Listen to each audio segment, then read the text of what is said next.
A biblical perspective on life, culture and current events. This is 2020 on Vision. Hey, get ready for a great conversation over this next hour with a world-leading neuroscientist about something that affects every one of us, and some handle it better than others. It can pull us down or it can propel us forward. It may be the deciding factor in our failure or our success. It's described as one of the greatest mental health challenges of our day. Today we are talking about stress. Not just avoiding it, but how we recover, with a guest who is a neuroscientist and stress expert. And we're going to also explore what sort of effect having faith in God makes to the ways we recover. Get ready for a great conversation about the principles we need to know, some strategies to equip us to handle the pressure, and how we unleash our potential when we discover our optimal stress zone. Our special guest is Dr. Nick Hall. He's Professor Emeritus at the University of South Florida in the United States. His new book is called The Stress Recovery Effect: Powerful Tools to Reduce Anxiety, Stress Less, and Perform Your Best. His co-author of the book is Dr. Dick Tibbets, and he's going to be our guest a couple of weeks from now. Well, Nick consults to companies like Microsoft, National Geographic, and the FBI, the Federal Bureau of Investigation in the US. Nick Hall, a special welcome along to 2020. Thank you very much, Neil. I'm delighted to be here. Nick, let's start with your own story here. The very first chapter in your book, you start to tell the story of your teenage holiday job, working wrestling alligators and milking rattlesnakes at a reptile park. And that's if there's something stressful in this story, I think listeners will pick it up. Take us back to that early reminiscence, wrestling alligators. It all started when I was in high school, and I had a summer job at the Black Hills Reptile Gardens in South Dakota. The job I had at the beginning was sweeping floors, filling soda machines, just odd jobs. But the two main shows that attracted tourists were alligator wrestling and rattlesnake milking. Those were the two top jobs, well-paying and quite prestigious, I might add, in that particular community. The way you progressed was when people got bitten, and the next person would move up through the line. And when a chap was bitten by a rattlesnake, the owner, Earl Brocklesby, came out one day and spoke to me, said, "We'd like you to start milking rattlesnakes." And I said, "Well, I don't know how to do that." He said, "Yes, you do. I know you mess around with them every night." By the way, I live in the basement of this tourist attraction. And he was right about that. I did mess around with them with friends. And so he showed me how to do it by picking up a live one that he'd taken some poison out of. And then we heard the crowd arriving at the arena. And he said, "Well, it's time to start." He said, "If you don't feel like picking up the snake, then don't.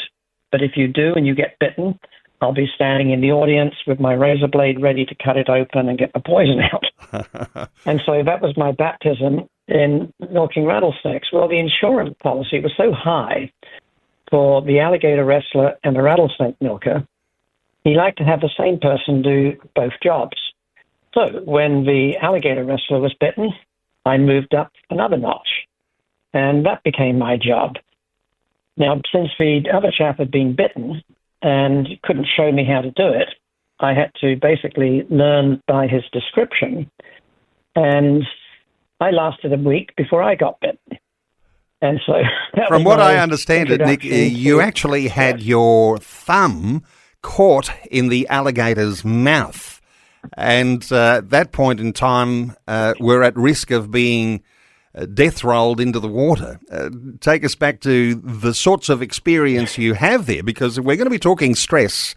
I think listeners are interested in how you were feeling. Well, normally the show would begin with my pulling the alligator out onto the sand, running around in front, slapping him on the nose so he'd open up his mouth, And that would prevent him from seeing in front of him, directly in front of him, because his eyes were on the top of his head and his open mouth blocked his vision. Well, I couldn't do that because every time I pulled him onto the sand, he'd whip around, try and bite me or slap me with his tail, and then dart off back into the water. He probably weighed 150 pounds, 200, which I couldn't bench lift, but could certainly drag him out of the water and through the sand. I ran around in front of him again. Same thing happened. By the third time, I realized that I was getting tired, and if it happened again, I wouldn't have the strength and the energy to continue the show. I couldn't lose face and pick out a smaller one, a less agile one. And so remembered having seen a Seminole Indian once do a show where he jumped on the alligator's back, grabbed it by the neck, and then slid his hand over the jaws. And I thought, I'm going to try that. It's my only hope. I did it, got my hand around his neck, and when he stopped shaking, slid my hand up the side, and he saw my thumb go past his eye. The next thing I knew, my right thumb was in his mouth, and I grabbed it with my left hand, the other side, and I realized for a moment how ridiculous this was. My right thumb was in his mouth, firmly clamped between his jaws. My left hand was preventing him from opening his mouth and letting me go. And as you pointed out, alligators don't chew their food. They literally rip it apart by twisting and tearing it apart. I didn't really want him to do that to me.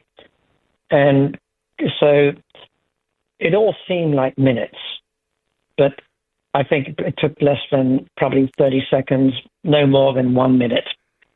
And what I think really prompted me to do this was I heard somebody in the audience, a woman's voice, say, "I think he's been bitten." And a man's voice in return said, "Nah, it's all part of a show." And anger started replacing fear.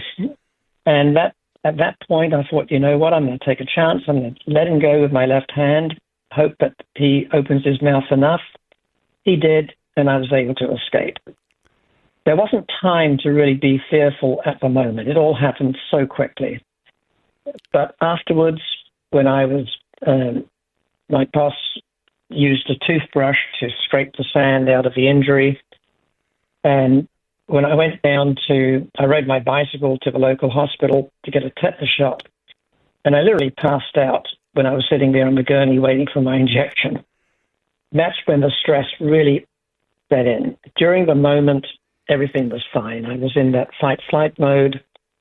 Blood was flowing, heart was beating, and I was basically running on pure instincts. Then, when things settled in and I realized how close I'd come to losing my hand, that's when I realized what a serious encounter that had been, dangerous. Well, you came close to losing your life that day. And as you say, in the moment, when the adrenaline is there, you do all you can to survive. But later on, when you'd passed out, you recognised just how stressful that situation had been. Just a little warning here, because alligators in the US have a little bit different temperament to those saltwater crocodiles here in Australia. And the warning would be, if you're a teenager listening in thinking maybe I'll go and wrestle a crocodile this afternoon, it might be a good idea not to do that. Hey, you then moved into studies, brain science, and exploring experience in stressful work environments, and you took it all the way to the top. You have a PhD in these things. These days, and throughout your career, you've trained a lot of people to be responders at disasters and shootings, FBI agents. Take us into the sorts of people that you've trained over the years to deal with their stress, Nick. Well, it's a variety of people, and the stressors are all very different. I will pause, though, before answering the question and point out that most types of stress are good for you. If you think, Neil, about what the consequences would be if you were able to predict on a moment-to-moment basis everything that was going to happen. You had total control over the situation. You were optimistic that you were going to emerge unscathed. Then think about how boring life would be. It's the uncertainty, that sudden surprise, that actually makes it interesting to be on this planet. The problem is not when the stress lasts, as it did for me, for a matter of minutes, maybe hours. Now, when the pain set in, when the swelling extended all the way to my arm, yes, that was painful.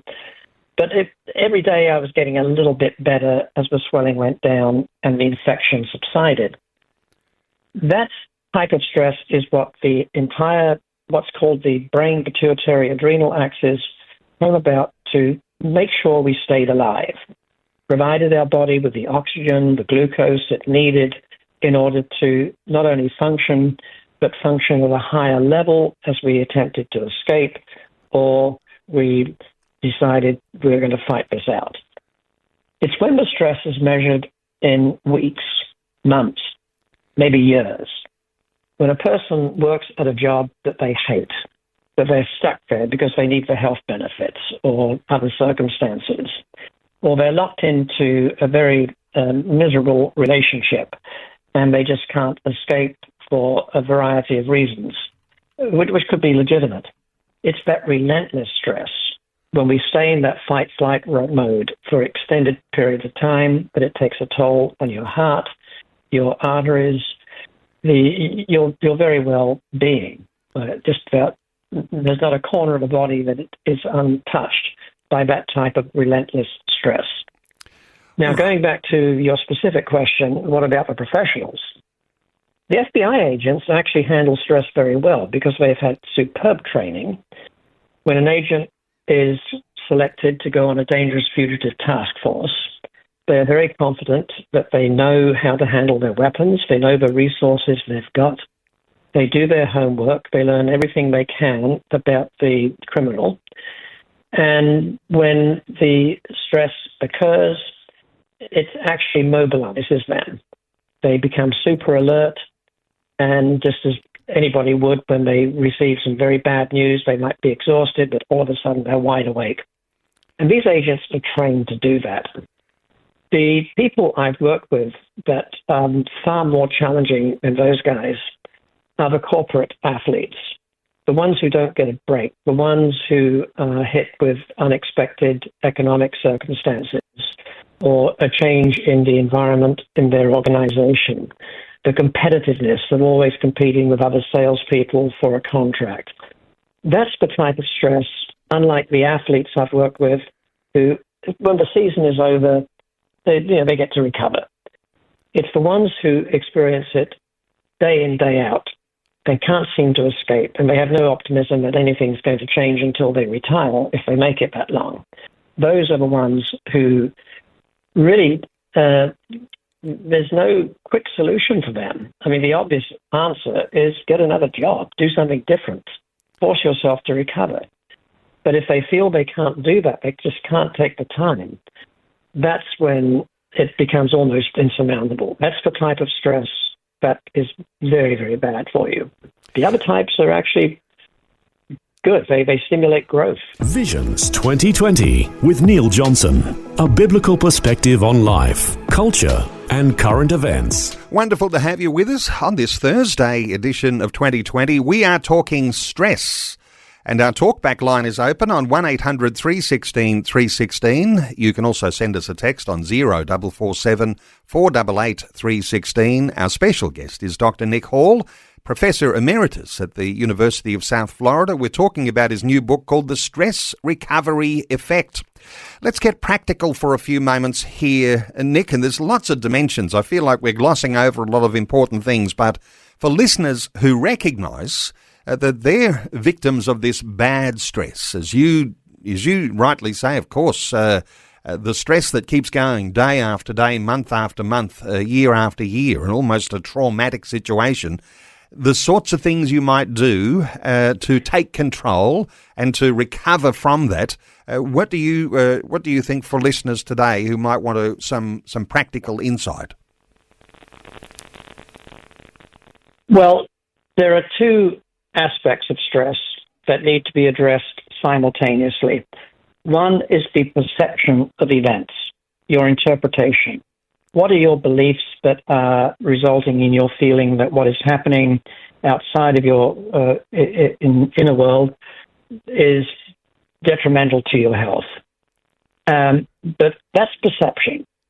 At the same time, that perception is going to trigger the parts of the brain, the hippocampus, the amygdala, the septal nucleus, that, along with other structures as well, are mediating emotions. And it is the emotion of fear that I think really holds people back. It's the emotion of the future. It occurs because you can't predict what is going to happen next. When that happens, when you get that emotion, that's when heart rate goes up. That's when epinephrine, norepinephrine are released through the autonomic nervous system. And that in turn feeds back to the brain and potentiates this whole vicious circle. So you've got to do something that's going to address perception. You've got to do something that addresses the physiological part. Now, what are the specific things that you can do? A lot of people turn to prayer. A belief in God helps to sustain them. And there are two reasons that this is effective.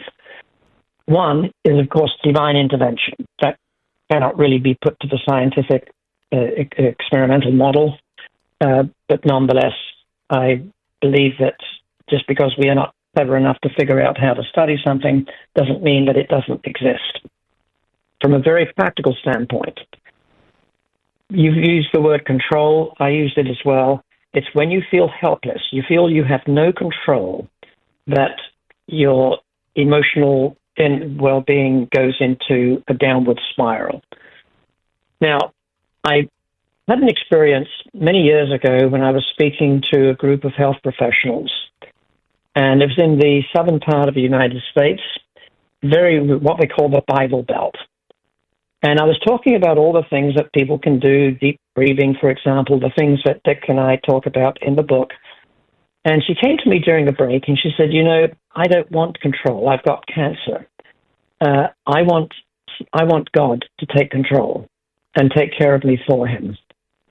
And I realized at that moment that control is important, but there are some people who don't want to have that control themselves. They want to trust their doctor. They want to trust a higher power. They want to trust God. And I don't think there's anything wrong with that. That by itself, that belief that God is going to take care of me is by itself a healing mechanism.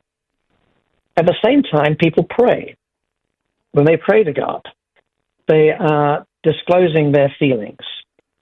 The emotion is no longer bouncing back and forth inside their brain like a ball in a pinball machine.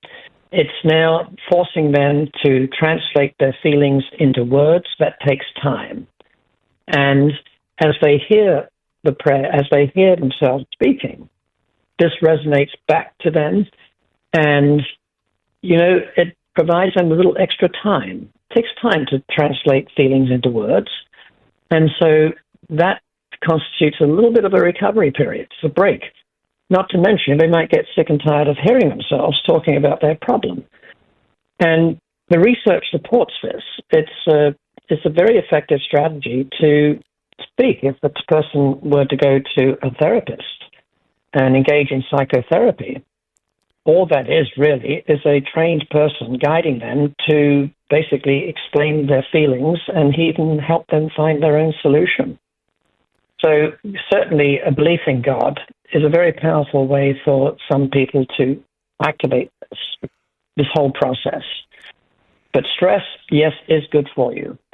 Stress is a stimulus for growth. But it's during the period of recovery that the growth actually occurs. And that's what's missing in a lot of people's lives. They have world-class stress, but they don't have recovery to counterbalance it. The differences that we might see between men and women, because some people will be very surprised. Men handle stress in different ways to women. How do you see that difference between the sexes? Well, it all begins in the brain, Neil. A woman's brain that's been based in estrogen and progesterone during early development is going to be very different from a man's brain that's been blasted with testosterone. And that's reflected in the sorts of things that can send us into a downward spiral when faced with a threat or something that we might describe as a stressor. For example, men tend to value achievement. And what will be a major stressor for them is, for example, the loss of a job. It could also be manifested in a loss on the part of their sports team. A woman, on the other hand, is going to be more sensitive to a change in a relationship. And there are many explanations as to why this is and why it has to be. The responsibilities of raising a child and that sort of thing, the dependence upon other people to help with that process. But the fact is, going through a divorce or a loss of somebody important in that person's life is going to be a greater stressor than for a woman, on average, than men. Now, you've got to realize that we're all existing on somewhat of a continuum, so there are many, many exceptions to this. But in large part, these are the fundamental differences. What that means is that one size doesn't fit all. Not only are there differences based upon gender and brain development, but also individual differences based upon a person's past experience, their beliefs, their values, and so forth. So I think that's the first thing people need to keep in mind, that what might work for your next-door neighbor, your friend, may be totally inappropriate for you, depending upon the circumstances. Important to identify what's going to work best for you. And if everything is different one to another, how do you go about a process of discovering what it is that helps you recover from your stress better? Is that because do you need some extra special counselling, or are there some rules of thumb that you might be able to point to, maybe for men and women, in the different types of stress that you mention? Yes, there's one very important observation, which I think will summarize it very well for everybody. And that was the third law of thermodynamics, as proposed by Sir Isaac Newton. For every action, there has to be an equal and opposite reaction. So whatever a person does to deal with their stress should be equal and opposite. For example, I spend my leisure time, for me, recovery, for example, is going for a long bicycle ride. And when I talk about a long bicycle ride, I've made several treks across the United States, cycling by myself, sleeping on the side of a road. Every year, I embark on a 300-mile kayak race through the Florida Everglades. Now, for a lot of people, that would be a major stressor, both of those situations. For me, though, I make a living lecturing to doctors, nurses, talking about what we're discussing now, how the ability to better manage stress can help a patient outcome. The information I give has to be up to date. It has to be correct. I have to provide references, documentation that what I'm saying is supported by the scientific data. And I've got to be very careful to remain on point. The breaks have to be at a certain time. I've got to complete a certain amount of information in given amounts of time, or for the accreditation process. I'm speaking. I'm having to be mindful of every word I say. Well, for me, going out in nature, away from people, by myself, unable to predict what's going to happen next after a few days. The weather report might be accurate for a few days, but then after that, who knows? I'm never sure when my boat's going to break, or I'm going to get a flat tire, or I'm going to have a close call with a large truck. So for me, that's equal and opposite. For another person, it might be a terrifying experience. They wouldn't even dream of doing some of those things. Some of us might think we'd need to have some stress recovery after doing a long bicycle ride like that, or doing the kayak marathon. The equal and opposite effects.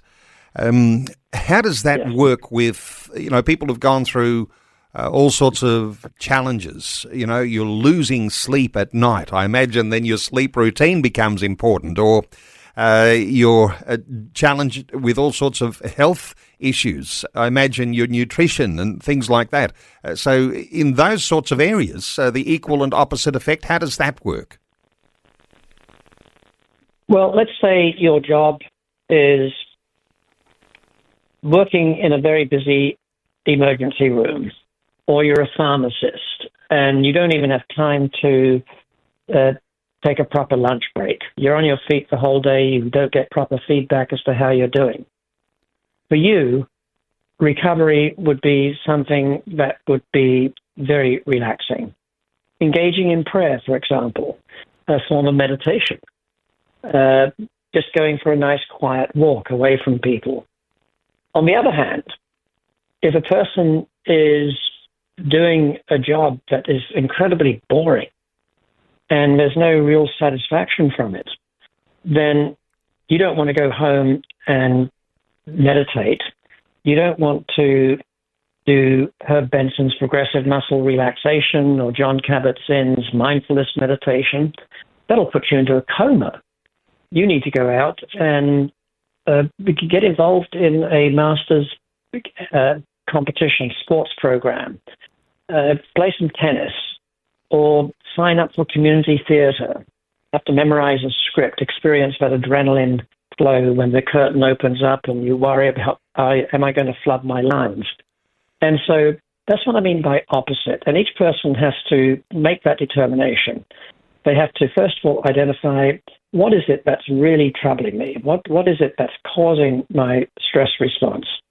And then look for something that you would enjoy doing that would put you in a very different environment. And when I say opposite, I mean away from where you normally would be. You don't want any reminders around you of what is causing the trouble. Otherwise, like Pavlov's bell, it'll simply put you back into the stress mode.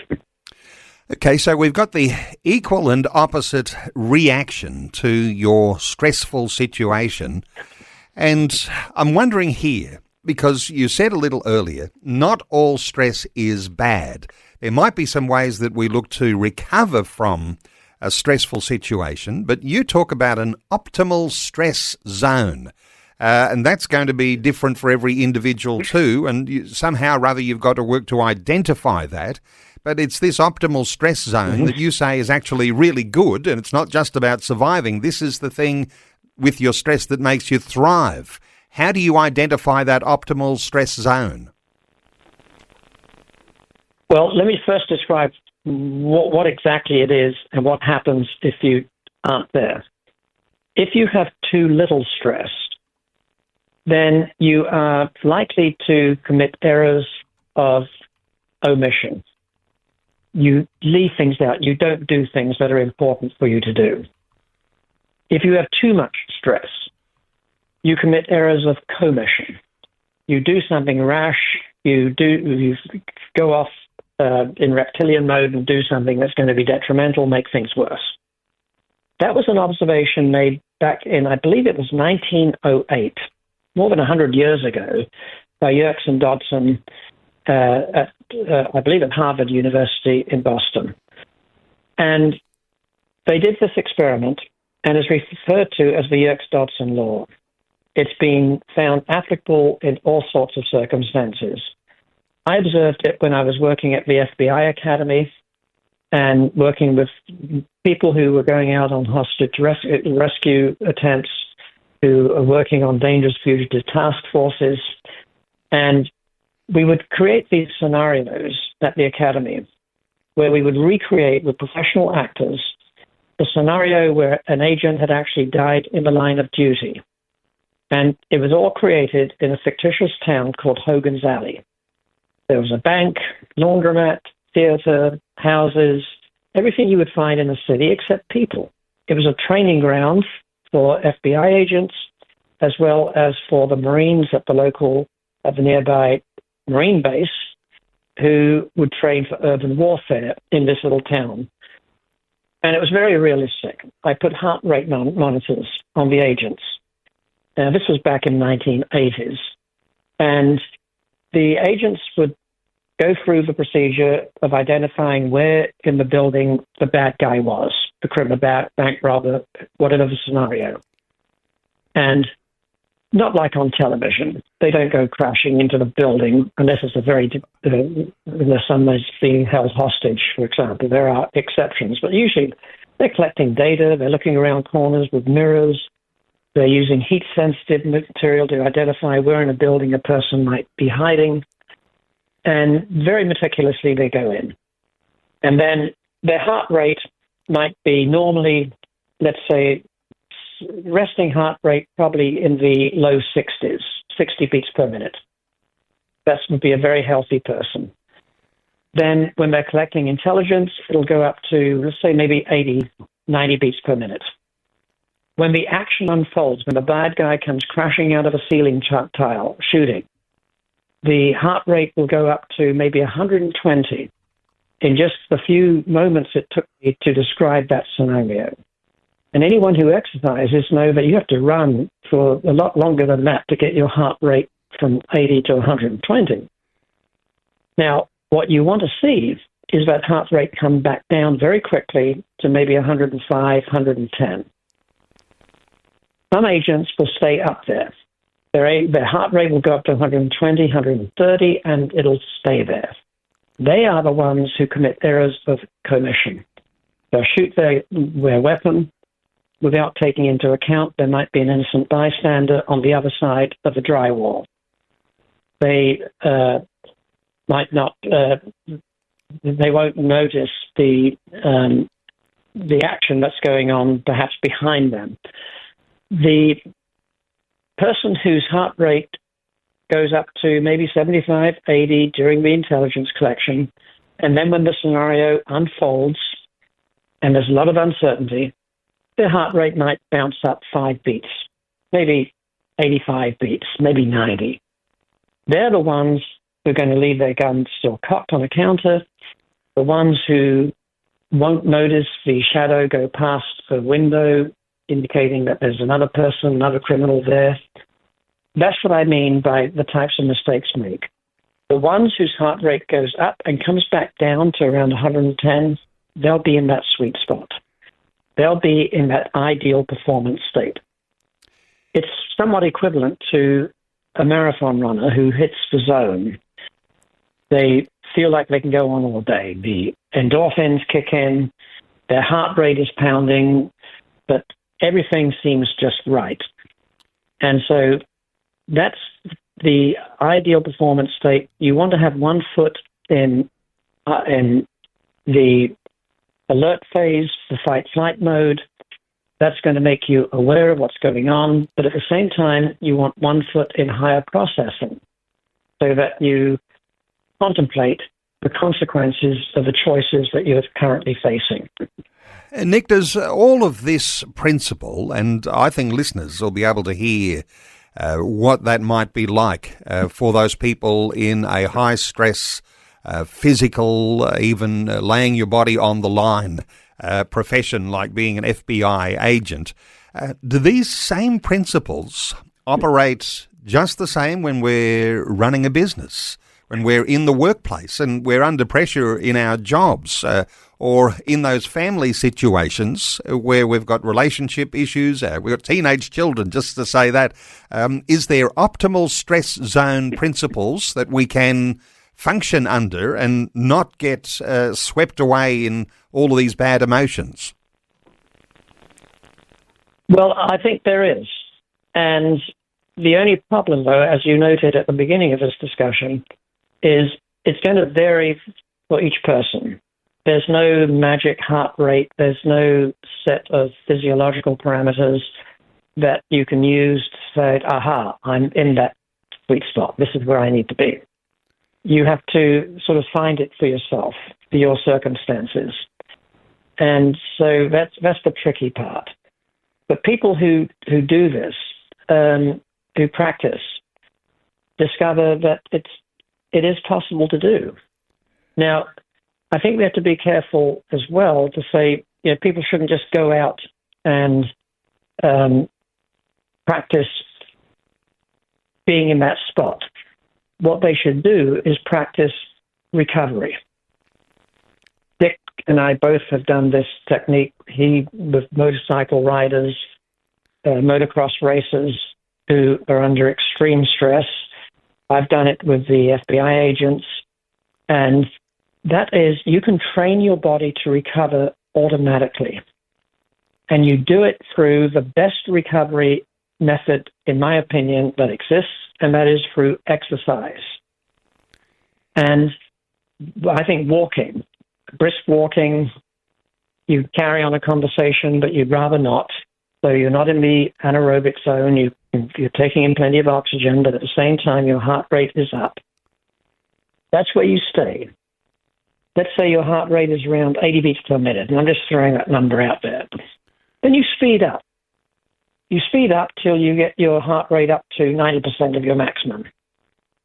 And then when you get there, you slow down. You let it come down to, maybe 70 beats per minute. I'm not 70 beats, 70% of your maximum. And you keep this alternation. You push your heart rate up and you bring it down. Now, you can use a heart rate monitor if you want to and use the percentage and all that. And you can calculate, you can get a rough estimate of your maximum heart rate by subtracting your age from 220.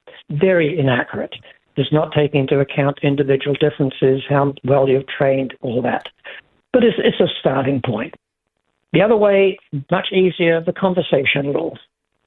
You exercise, you push yourself up until you get to a point where you can barely carry on a conversation. You can maybe utter a few words. And then you allow yourself to come down to where you carry on a conversation at ease, and then you take yourself back up. All right. What does this have to do with stress? Every time you push yourself up with exercise, you're experiencing the physiological component of a stress response. You're putting demands on your body for more oxygen, for more glucose, and that is a stress response in every way, with the exception, you're in control. You can stop whenever you want. You are optimistic that this is going to be healthy, good for you. You read about that all the time. And you can predict when it's going to be over. So you don't have any other psychological stuff. But what you've got is control over your physiology. This is an important word, isn't it? It's an important word, isn't it? The control over your physiology when you are in that place of stress. And wonderful talking through some practical issues there about how we actually deal with our stress and the situations we find ourselves in, which are for every individual different. I wonder, when we talk about the sorts of things that might supercharge our ability to have that control and to do those things that we might be empowered now to do, you talk in your book about living on purpose. And there might be something there with our Christian foundations in place and understanding the presence of God and His purpose. But what does living on purpose do when you've got control of your stress and you want to live, your maximum life?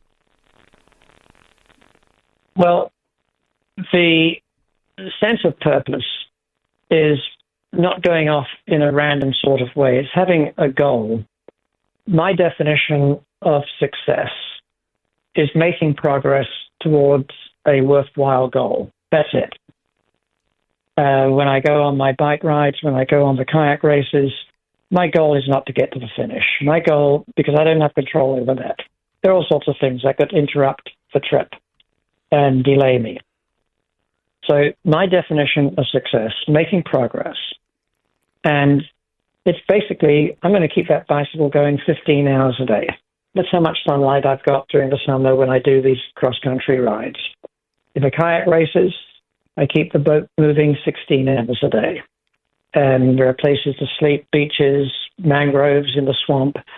And so if a storm comes in and I'm delayed, I have to seek shelter.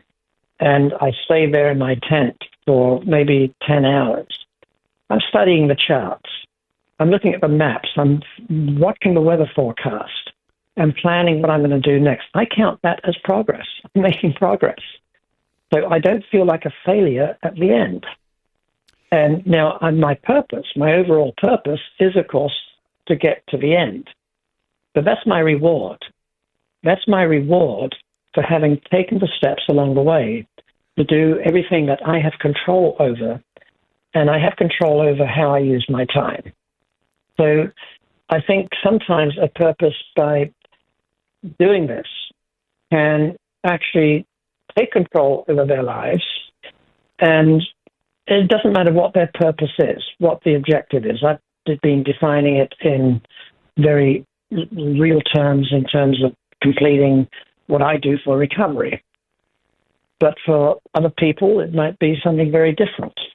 But the point is to make sure that whatever your purpose is, as you strive to accomplish what it is you want to accomplish, that you define success in ways that you have control over it. Wonderful wisdom, wonderful insights, and I think you've whet the appetite of listeners to perhaps get a hold of your new book. Dr. Nick Hall has been our guest. His new book, and he's the co-author with Dr. Dick Tibbets. The book is called The Stress Recovery Effect: Powerful Tools to Reduce Anxiety, Stress Less, and Perform Your Best. Now, Nick, I don't know that there's a personal website that you can point our listeners to. I know they can follow you on social media. You'll find you on Facebook. And, of course, getting a hold of your book online at booksellers like Amazon. But is there a personal website that listeners can go to? Yes, there is. They can Google my name and they'll find all sorts of things. But the website is nobleteamevents.com. nobleteamevents.com. Dr. Nick Hall, yes. What a privilege it's been talking. I want to appreciate your insights and staying up a little later this evening, your time, to be able to share those with listeners here in Australia. I really appreciate you, and I hope we get a chance to talk again another day. But thanks so much for sharing your heart with us today on 2020. Thank you, Neil. I've enjoyed it. Thanks for taking time to listen to this audio on demand from Vision Christian Media. To find out more about us, go to vision.org.au.